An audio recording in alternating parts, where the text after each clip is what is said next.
Hello and welcome to the 2019 F1 Strategy Report, powered by Apex Race Manager, the mobile race management simulator.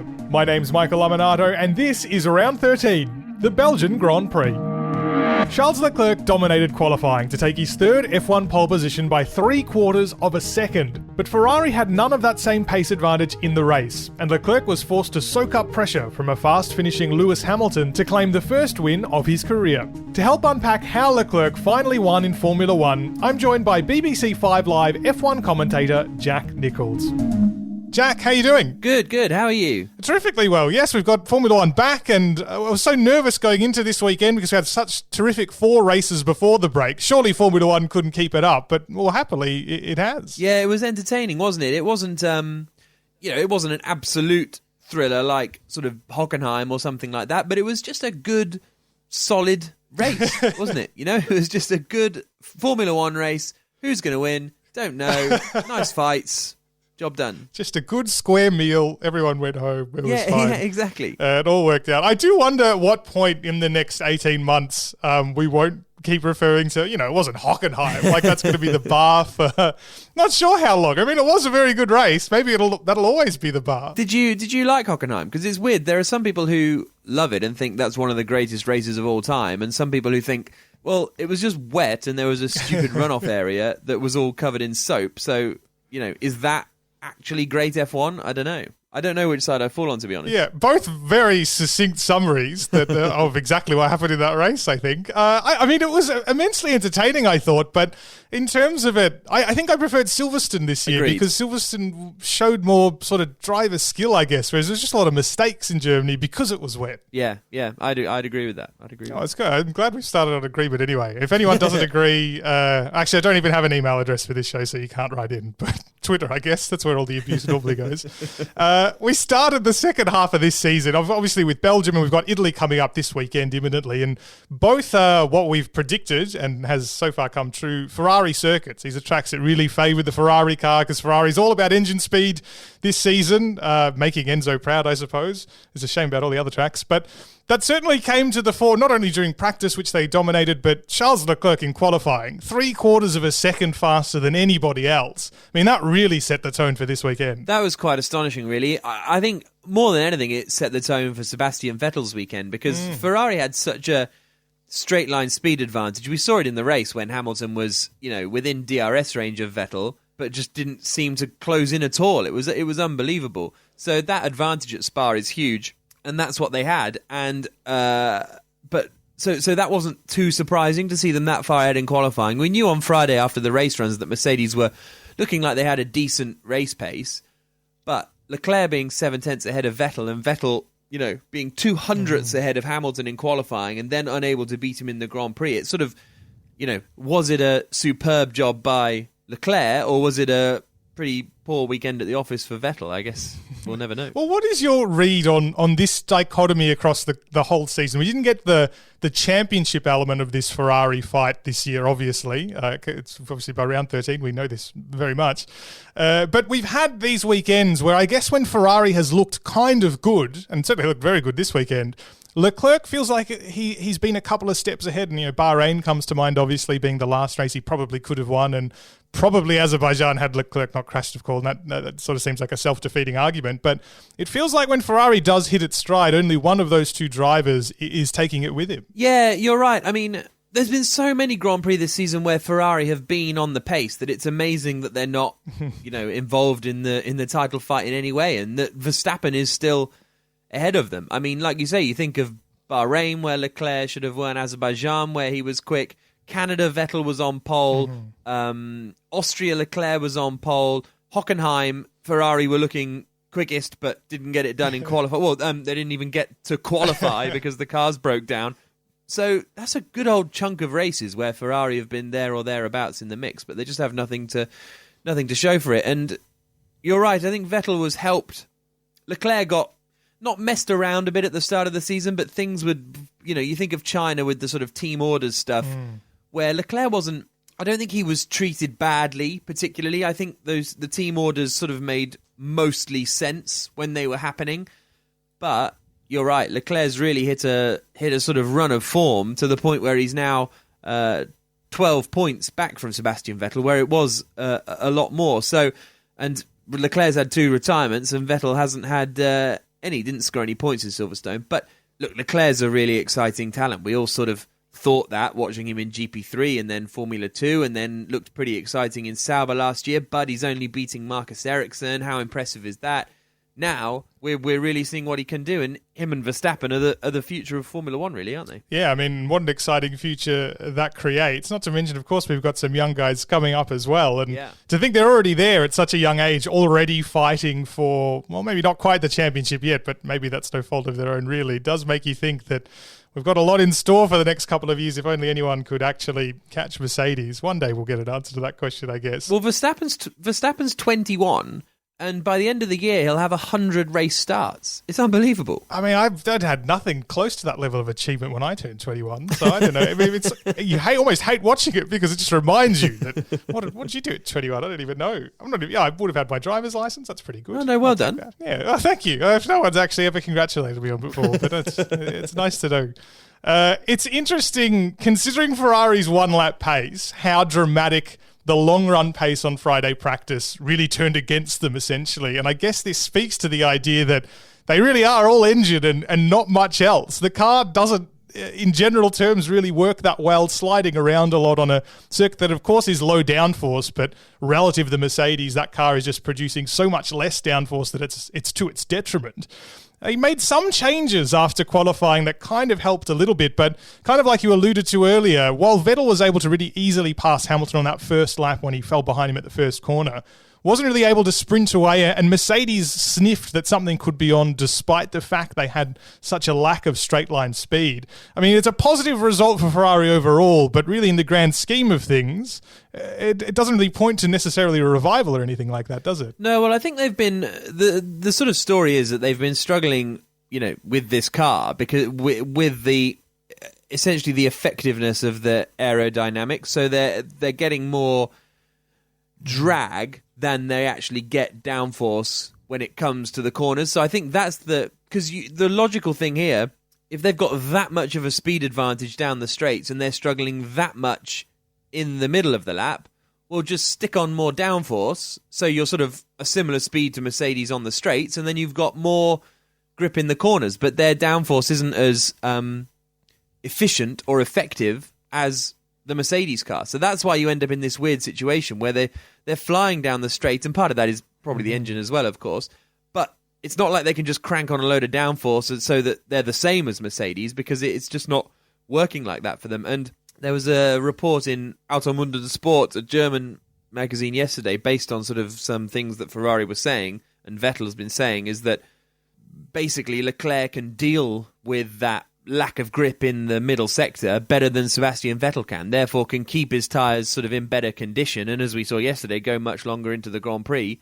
than Sebastian Vettel could. And that's what really, I suppose, ultimately won him the race. But that doesn't explain the one lap pace as well that he had on Saturday qualifying. Absolutely. One of the, I suppose, the ameliorating factors in the race for Ferrari, though, was that it was much cooler. Now, you were in Spa-Francorchamps. We'd like to make a big deal about the weather whenever we come here. Didn't rain during the race. Did rain beforehand, so everyone got a chance to get excited. But, I mean, people talked so much about how much cooler it was on Sunday. Was it that much cooler on Sunday? It was chilly-ish in the morning, to be fair, and there was a bit of drizzle. By the time the race came around, I can't really remember the track temperature stats. It was a bit cooler. I don't think we're not talking, it wasn't crazy hot on Friday and Saturday. It was just a nice 20, 25 degrees. It was warm, but it's not like when, Austria, where it got so hot that, Mercedes cars were blowing up and all that sort of thing. It wasn't a really, really dramatic difference. And also, we were trying to think, when was the last wet Belgian Grand Prix? Good question. Every year we turn up and talk about wet Belgian Grand Prix, and then when did it even happen? We think there was a bit of drizzle in 2010. There was a bit of drizzle at the end of 2008 when Hamilton and Raikkonen and Hamilton got then disqualified for overtaking Raikkonen and all of that. But that, I don't remember any more recently than 9 or 10 years ago. But all we do is go Spa, the rain. Doesn't rain. It's just the mental connection of a spa and the spa, and I guess we expect water. Did you know that a spa is named after the spa? Really? I found this out this weekend. Like, Spa was basically, there's a casino there and stuff, because you wonder why there's this town in Belgium, and there's hot springs there at Spa, and, you know, the Romans would go there and stuff, and every other spa is named after that spa, because people would be like, oh, you know, we're going for a relaxing weekend at the hot springs at Spa, and then that's where, so it is that way around, the etymology of the word. There you go. More than just strategy. Yeah, I'm going to change the slogan. I'm going to give us a slogan first of all, and then change it to more than strategy. If it wasn't that much cooler, it still helped, I suppose, slightly, because Ferrari was going for anything really at this point, because they knew their weakness was keeping those tyres alive relative to Mercedes, because Mercedes seemed to be doing such a good job. Yeah, they really struggled with that on the Friday as well. So I think they were better. Certainly Leclerc was better with that come the race on Sunday, because Friday they looked like they were really struggling on the softs. And so we leapt into this race on Sunday, not knowing how it was going to end and not knowing how we were going to get to whatever ending we were going to get. There could have been a two-stop strategy deployed if tyre wear was great enough. Only a couple of drivers did it, and one of them, Sebastian Vettel, as we'll get to, was kind of forced into it in a way by accident, I suppose. It ended up being a fairly straightforward one-stop strategy, but how it was achieved is what was particularly interesting. So Sebastian Vettel, we've talked about how he sort of lacked the pace of Charles Leclerc, and in that first stint, he wasn't really anywhere near him. While he was keeping ahead of the Mercedes drivers, he wasn't able to build that gap Leclerc was doing, and suddenly there was this moment where we thought that maybe Mercedes was going to try to undercut him. In the end, Ferrari preempted it, and it didn't even happen. And that sort of was the first decisive moment of this race, because it put Vettel on a completely different strategy, or a fairly different strategy, I should say, to the rest of the front runners. Yeah, well, Vettel didn't have the pace, as you say, and it's relatively easy to overtake at Spa in the grand scheme of, you know, F1 race circuits. And Hamilton was close. He was within DRS range, and although he got the DRS and couldn't make the overtake, it was clear that he was within a second, so the undercut was a very, very large possibility. So Mercedes was sort of getting ready, and Ferrari thought, well, we have to cover this off, because if we don't, Hamilton's through. So I think that's what would have happened, is that Mercedes were getting ready to bring Hamilton in to try the undercut, and it would have been the classic do the opposite of what the car in front of you does. If Vettel doesn't come in, we pit and undercut him. If Vettel does stay in, then we stay out. And Ferrari reacted, really, I think, in the only way they could have done, I suppose, with the threat of Mercedes there. They had to try and cover Hamilton off and keep track position, so they pitted Vettel, which was the right thing to do. This almost is a theme for this race, and it's just sort of struck me now that if we cover off all of the Ferrari-related talking points, I can't actually think of a mistake they made this weekend. No. I don't think there is one. Is this the first time we can say that this year? Maybe across the whole of the team and the two drivers and, you know, the strategy and the reliability, they had a pretty solid weekend, to be honest. It was only kind of Vettel that let them down, I suppose. So, I thought their strategy calls were fairly spot on. They were pretty decisive with the whole letting Leclerc back through past Vettel. No problems there. It was a good job. It was a good job. I can't say that very often on this podcast. Impressive, yeah. This is a momentous episode, actually. The first couple of laps of Vettel's second stint kind of proved key to how the battle for the lead unfolded, because he was keen to get back into that pit stop window of his teammate Charles Leclerc, pushed very hard early on the medium tyre. That would come back to bite him a little bit later on. It confined him onto that two-stop strategy. But then we had this tension because Mercedes very clearly set all of their eyes back onto Leclerc. They ignored the bait that Vettel potentially set there by attempting to undercut and continued to focus on the lead. But Leclerc was the one who stopped first rather than Hamilton, who was chasing. I suppose Hamilton was a little bit out of undercut range, but as we saw from not only Vettel's improved pace on those mediums, but even some of the midfield cars, new tyres were very effective at the start of the second stint. Are you surprised that Mercedes didn't pull that trigger first? I don't think Mercedes are hugely making a big difference if they stop before Ferrari. If anything, they're just sort of giving Ferrari all the options. You know, if they pit Hamilton, then Leclerc can either go long or Leclerc. So I think it was the sort of right-ish decision to let them make the move. And also, it turned out in the end of the Grand Prix, Hamilton, okay, he had They were only like 1 lap fresher tyres, but that seemed to make quite a big difference come the end. It's true. And in the end, I mean, we record this with the benefit of hindsight, so it's very easy for us to say exactly when he should have pit, even though it's still, of course, not clear exactly when he should have pit. But to go through some of the times, which I think are interesting in the context of him finishing less than a second behind Leclerc, and we get to imagine some real good what-ifs, I suppose. It's pretty much what the whole show is about, is the pit stop comparison for one. Leclerc had a pit stop that was 1.2 seconds faster, or rather, we should say Mercedes was that much slower, because it was a sort of a little bit of an unusually slow stop for Mercedes. Of course, it's not so simple to say, 1.2 seconds, he'd have finished 3/10 ahead at the flag or whatever it would be, but that is a big chunk of time considering where they ended up. Yeah, true, but then you can throw it that Hamilton, when he got really close to the back of Vettel that one time, locked up at the bus stop, so that took him an extra lap to get past Vettel. So, yeah, you can find those little bits of time that would have got him the win everywhere. It wasn't costly for Mercedes, that pit lane problem. It certainly had an effect. You can't put the whole sort of race win down to it, I don't think, but it's certainly a surprise when you think, because Ferrari's pit stops were pretty swift, to be honest. I think it was like 2.4 seconds or something for Leclerc. So, yeah, it cost them a bit of time. Wasn't an absolute shocker, but not ideal. Small imperfections, but definitely not anything that on its own would of course cost the race, because really I think what we can call the decisive moment of the race were the 4 laps at which point Hamilton caught up to the back of Sebastian Vettel. After Vettel had waved Leclerc past, as per team orders, given they were on different strategies, the most efficient team order we've seen from Ferrari for, a long time, really. Yeah. Maybe since Felipe Massa and Fernando Alonso, used to say. Vettel did a good job of being, dare we say it, the number 2 driver and holding Hamilton up. Yeah. Vettel's come out and sort of said, I tried to do that for Charles, to give Charles a bit. Surely he's doing it for his own race. I don't think he's doing that for the team and for the greater good. I mean, he's doing that to try and stay ahead of Lewis Hamilton and try and keep him at bay. And if he hadn't made a mistake, and I think it was into Stavolo, the first Stavolo, he went in too deep.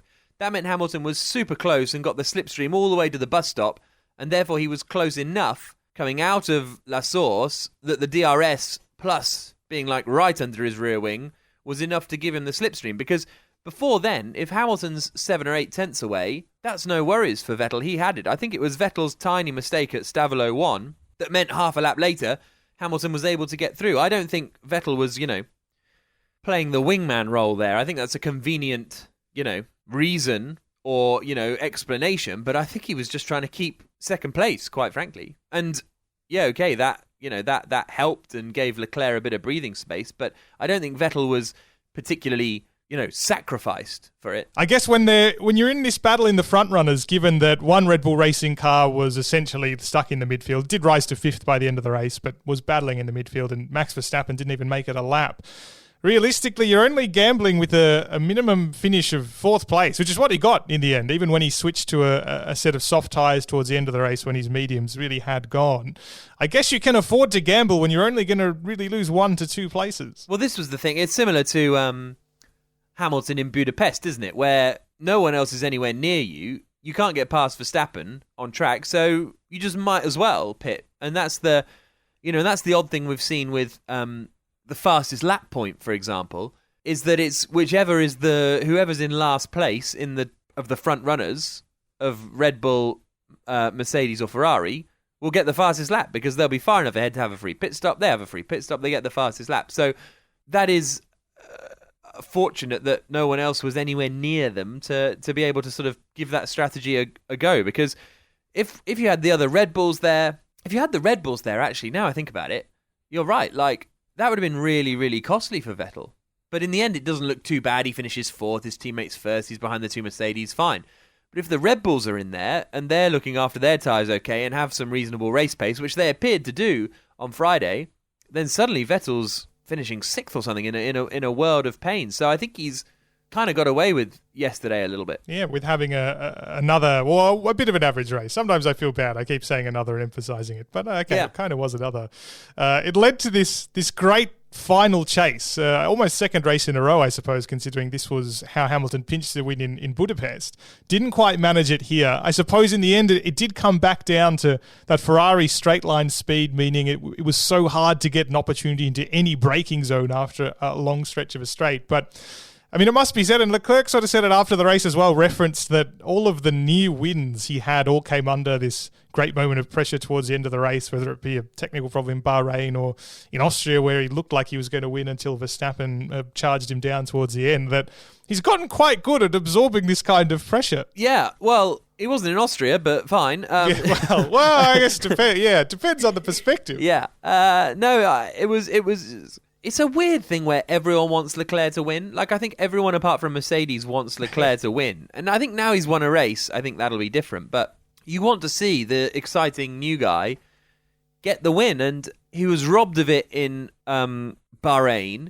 Ferrari didn't do him a huge amount of favours in Austria. They were starting on a different tyre to everyone else. So as a result, that's why Verstappen sort of had the sort of tyre advantage coming into the closing stages. They pitted him really early as well, perhaps earlier than they needed to be, so they sort of left him on a bit of a limb there. And then all of a sudden, here he is, final laps, and Hamilton, out of nowhere, is suddenly just whacking a second out of him each time. You're like, this can't happen again, can it? But, he managed to hold on, which is great for him, great for Formula One, really. And, especially after the events of the day before for Leclerc with a guy he knows being killed, after Jules Bianchi, his godfather's been killed, and after his dad has died the week before he races in Baku GP2 a couple of years ago. I mean, the kid's been through so much. It's unbelievable. It really does put into, I suppose, a new perspective the way people describe Leclerc being incredibly mature for his age, and I think almost in general, really, for someone who has experienced so much, and to have a profession that is such a high pressure one, really does reset that perspective on him. You really have to appreciate how solid that head is on his shoulders. Absolutely. I mean, he's younger than Hubert. Antoine Hubert, who died on Saturday, was 22. Leclerc's 21. Like, That's just mad. And then he goes and wins the Grand Prix on Sunday. I think it's just astonishing maturity from a 21-year-old to go through all he's been through. And I think that's part of the reason people are so supportive of him as well, is because of that and because of how he handles himself and because he's still humble and friendly and nice. I think he's astonishing. He is. And first new winner since Valtteri Bottas, which just sounds weird to me for some reason. So I wanted to put that in there, but that's the way it is anyway. Bottas, by the way, finished third in a fairly anonymous, but I suppose solid race. So congratulations on the new contract. Sebastian Vettel finished fourth. Let's look a little bit in the midfield, though. At fifth place, I'd have thought right up until the very end of the race, we'd be talking about Lando Norris, who ran a very standard, very solid Grand Prix, got up to that position with a great first lap, working his way around the chaos and holding it off from there. Had some assistance, though, from the frankly terrible Haas cars. I don't want to say the drivers, just the cars, because, well, for a while they bottled up the midfield before they inevitably sunk down into the depths of the very back of the grid. I mean, there are two aspects to this, I suppose. A, Norris did a terrific job again, but B, the Haas cars are so bad they're having massive influences on the race at this point. So Norris did a good job. Norris did a great job, and he's on for his best results in Formula One, and the car breaks down on the last lap. That's gut wrenching, and he was a good 17 seconds ahead of Perez, which as you said, mostly come from being held up behind Haas, but he had the pace to be there. I feel like Haas are the weirdest team in Formula One history, because they qualified. Were both cars in the top 10? I can't quite remember, but they were right up there. But it's just weird on so many levels. They have no race pace, no straight line speed seemingly, when they're basically, it's a Ferrari engine. Mm-hmm. And the controversy of whether it's a knockoff Ferrari car or not, even if it's got some sort of the same DNA, you'd think that straight line speed they'd be all right in. And then, so, I mean, maybe that explains why they struggled so much with their tyres. If it's sort of a Ferrari-style car and Ferrari struggled, then maybe that makes a bit more sense. But then they left Magnussen out on the... Magnussen was losing places left, right and centre on the soft tyres, we were told by McLaren that from lap 10 onwards, if you're on the softs, the pit stop window is open. You know, that's kind of, you know, from there to go on to either a two-stopper or onto the mediums, you know, from lap 10 onwards. Apart from the top three of Hamilton, Bottas and Leclerc, Magnussen was the last runner to stop on the softs. After 9 laps, you were like, this guy needs to get the soft tyres off. And they just kept him out there till he was like 16th or something, not made a pit stop. What were they trying to achieve? It was the weirdest. It was genuinely. We were saying in commentary, Jolyon Palmer and I, like, what? Then we must be missing something. Like, we must be missing something because it looks like just the weirdest strategy I've ever seen in my life. Because when Ferrari messed things up, most of the time you can kind of see what they were going for. Yeah? You can kind of go, right, okay, I see why you thought that. It was wrong. It didn't work at all. Yeah. In hindsight, it was probably a bit stupid, but, you know, I get the thinking. I get why we were trying to achieve. What were Haas trying to achieve with that? Just to, like, ruin Magnussen's day? It was absolutely... And this was Magnussen who, was it Hungary, the last race, when he came on the radio going, guys, this is the worst race of my whole life, or something like that. Yeah, that's right. Like, and they just left him out forever. It was absolutely baffling. Baffling team, Haas. It really is. And that weird difference between Saturday qualifying, Sunday race, I can't think of another situation in which any team has been so dramatically different. It's almost like it's a different car on different days. Yeah. I mean, we spent the first half of the podcast saying how, you know, Ferrari was very quick on Saturday, but on Sunday they were a little bit less quick. That's just completely underdoes the difference that Haas has been experiencing. I do wonder, it's almost like, you know, Ferrari is sometimes quite guilty of forgetting they have two drivers in certain races. Sometimes they'll be so focused on the strategy of one car that they'll forget the other one. I wonder if Haas was so excited that for maybe 10 laps, Grosjean looked like he might score points, that they forgot that Magnussen, or they willingly forgot Magnussen because it was too depressing to think about it. That's how he ended up there, because it did make no sense. In Melbourne, right, it's first race of the season, Jolyon Palmer used to be teammates with Kevin Magnussen, and they're having a chat.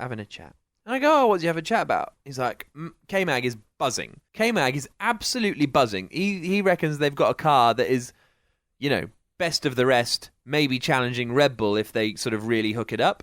And then first race of the season, Grosjean has another pit problem, but Magnussen finishes 6th. So you're like, okay, yeah, wow, maybe Haas have got a good car. They got a 7th and 8th in Germany, but that was a bit sort of rain affected. 7th and 10th in Spain, fine, double points finish.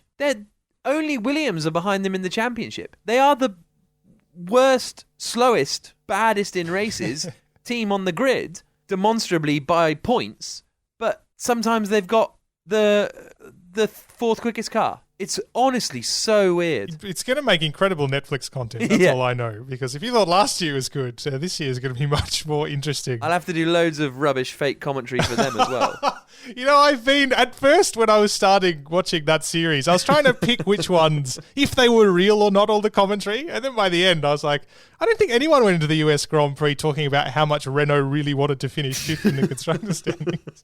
But it was good. I thought it was good anyway. It's well worth a watch and listen. Oh, it's amazing. I remember, because obviously when I was doing the sort of voiceovers for it, I was watching it because I was obviously having to voice over, and it's like, wow, this is stuff we've not seen about F1 before. It's awesome. It is. It's true. It's good. I look forward to the new season. Haas aside, though, because really, while from one angle they deserve to be talked about, on another they do not. And I feel like we've talked about them plenty for what they achieved. Because Norris failed to finish despite running a very solid race, it meant Alex Albon eventually got to 5th, past Perez in the final lap or so off the grass, in a move that I think actually didn't make it onto television, weirdly. A positive result for him, and you can kind of contrast it a little bit, or liken it a little bit, to Daniel Kvyat's race in this as well, because both started right near the back of the grid with a whole bunch of power unit penalties, as we've grown used to in this race. That is something that happens at Spa. Not rain, but power unit penalties. And really climbed back up, partly because everyone stopped so early to try and undercut Haas, so that was advantageous for them towards the end, but finished on that soft tyre, which was so good. We'll start with Albon, though, in this situation, because a really aggressive drive, I thought, not just in general, but because this is the first race he's ever experienced in this car, it's a fairly big statement. You can't really judge Albon too much over the course of over this weekend because he's been doing different running to Verstappen. There was talk that he'd be running a lower downforce setup to Verstappen's higher downforce because he's starting at the back. That would help him carve through the order. But it would ultimately be sort of slower in one lap pace. But every time you sort of could compare them, he seemed to be there or thereabouts. Christian Horner said he was within a few tenths after their run in, I think it was free practice 2. Seemed to do a decent job, decent enough, fine job in qualifying. And then in the race, he came through to finish pretty well in 5th. Okay, Raikkonen, who had qualified best of the rest, was out. Verstappen was out. Norris broke down, so he would have been sort of behind Norris as well. But I think you couldn't have asked for any more from Albon this weekend. Put it that way. You could, you're not left thinking, there was more in there. He kind of seemed to get the maximum out of it, and I thought he was fairly impressive. And I really liked his overtake around the outside of Daniel Ricciardo at turn 9. He really set him up there. And okay, Ricciardo, they'd left him out for quite a while on the sort of gamble he could get into some points in the Renault after having to pit early on after a collision with Stroll, I think it was. But I think Albon, he did fine. He did a decent job. He looked decent. And I think that's as much as we can sort of take out of it. To briefly touch on Daniel Kvyat before we do talk about Daniel Ricciardo, because that is the one counterpoint of strategy I think in this race we're talking about, is that he ran a similar strategy. Quite a lot delivered for Toro Rosso in this race, given they started the weekend not really feeling like this was going to be a track that was going to suit them.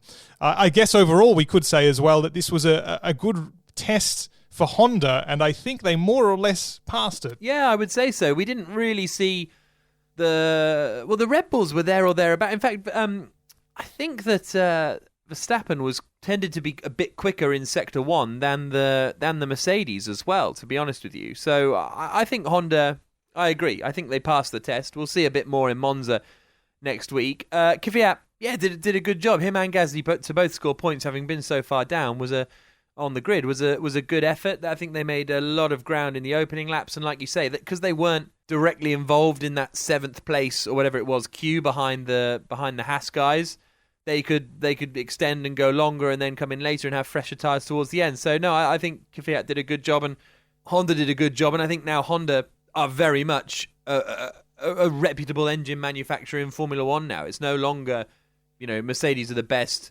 then Ferrari are good, Renault are a bit rubbish, and Honda are awful. They're all kind of, pretty much meeting up there now. Yeah, which is exactly what you want after so many years. But, okay, the Renault engine is possibly coming along, but this is a big couple of test races for Renault as well. In fact, I think Nico Hülkenberg said it. Okay, you can say maybe he's saying that because he doesn't think they'll pass and then he's going to leave the team at the end of the year and he might feel good about it. But it's true. This is a big test considering they've fallen so far behind McLaren. McLaren didn't score this weekend, so it was a good opportunity for Renault.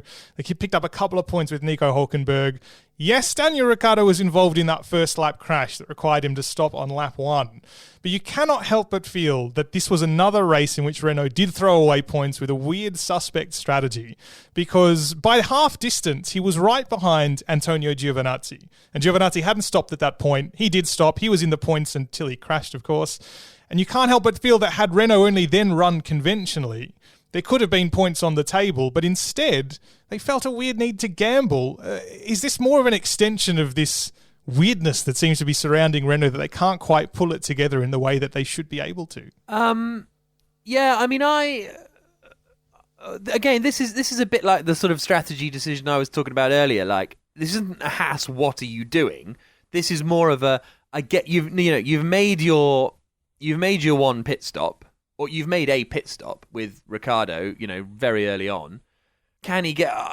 Yeah, I agree with hindsight. It was the wrong thing to do. He wasn't too far away from getting points, Ricciardo. He lost all those places in the closing laps. It wasn't like he was a million miles away. And I guess they were just sort of conscious that he'd already made sort of his pit stop, so you don't want to make another pit stop if you don't have to. I suppose was the kind of theory. But you're right. He was with Giovinazzi, and Giovinazzi would have scored points if he hadn't retired from the Grand Prix. So, yeah, it's an odd one. Hülkenberg had a fairly sort of anonymous race, didn't he? I can't even really think what happened to Hülkenberg. But maybe he's not he got out qualified by Jolyon Palmer here one year, so maybe he's not that. Maybe he's just not strong at Spa. He didn't actually get out qualified. Actually, he didn't actually get out qualified. Palmer was quicker than him in Q2, and then the car blew up in Q3. So Palmer calls that out qualifying him, which is factually not true. Did you have that one ready to go in this? That's such a particular statistic. No, I only just thought of it now. It's so long ago, but look, you can't take it away from him, can you? An interesting Belgian Grand Prix, a good way to start the second half of the year, and now we'll see if Ferrari can win 2 races in a row. Incredible. I can't believe it, at the Italian Grand Prix next week. It's been a pleasure to have you on the show again, Jack. No worries. Thanks for having me. That was BBC 5 Live F1 commentator Jack Nicholls. The Strategy Report is powered by Apex Race Manager, the mobile race management simulator. Play it for free on iOS and Android devices. If you want more Strategy Report, you can get every episode by subscribing on Google and Apple Podcasts, Spotify, and on your favourite podcast app, plus all of your socials. And if you like what you've heard, we'd love it if you could give us a rating and a review to help other F1 fans find the show. The Strategy Report is a Beer Mogul podcast, and if you're looking for an alternative take on the Belgian Grand Prix, have a search for Box of Neutrals in your podcast app of choice to hear Rob James and I consider how Ferrari managed not to throw this race win away. My name's Michael Lamonato. Look me up at Michael Lamonato on Twitter, and I'll catch you next week for a wrap-up of the Italian Grand Prix.